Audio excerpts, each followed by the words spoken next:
8ના મોત. ચોમાસાની શરૂઆત થતાં જ વીજ કરંટથી મોતનો સિલસિલો શરૂ. પાંડેસરામાં વાયર ફોલ્ડિંગ કરતી વખતે યુવકનું મોત.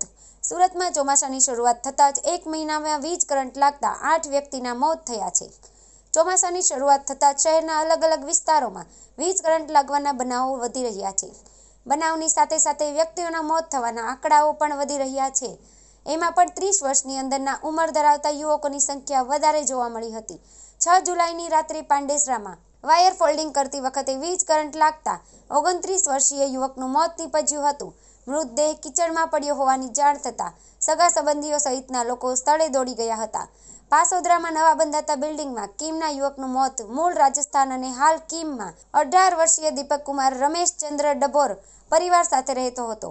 દીપક કુમાર પાસોદરા મિશન રોડ પર પ્રગતિ હોમ્સ નામની નવા બંધાતા બિલ્ડિંગમાં મજૂરી કામ કરીને પરિવારને આર્થિક રીતે મદદરૂપ થતો હતો. 22 જૂન શનિવારે બપોરે 4 વાગ્યાના અરસામાં દીપક કુમાર બિલ્ડિંગમાં સળિયા કટિંગ કરવાનું કામ કરી રહ્યો હતો.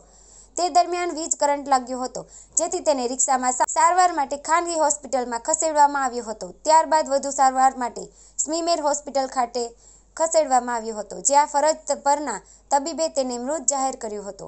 ઉધનામાં પાણીની મોટર ચાલુ કરતી વખતે યુવકને વીજ કરંટ લાગ્યો. મૂળ ઉત્તર પ્રદેશ જોનપુરના વતની અને હાલ ઉધના રોડ નંબર 2 પર આવેલી સંજયનગર ઝૂંપડપટ્ટીમાં શુભમ મનોજ પાસવાન 23 વર્ષ રહેતો હતો. શુભમ કાપડ માર્કેટમાં સાડી ફોલ્ડિંગનું કામકાજ કરીને વતનમાં રહેતા પરિવારને આર્થિક રીતે મદદરૂપ થતો હતો.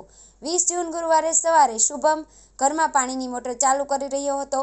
એ દરમિયાન તેને વીજ કરંટ લાગતા સ્થળ પર જ બેભાન થઈ ગયો હતો, જેથી પાડોશીઓએ 108 એમ્બ્યુલન્સ મારફત તેને સારવાર માટે સ્મીમેર હોસ્પિટલ ખાતે લઈને ગયા હતા, જ્યાં ફરજ પરના તબીબે તેને મૃત જાહેર કર્યો હતો. બનાવના પગલે ઉધના પોલીસે અકસ્માત મોતની નોંધ કરી વધુ તપાસ હાથ ધરી છે.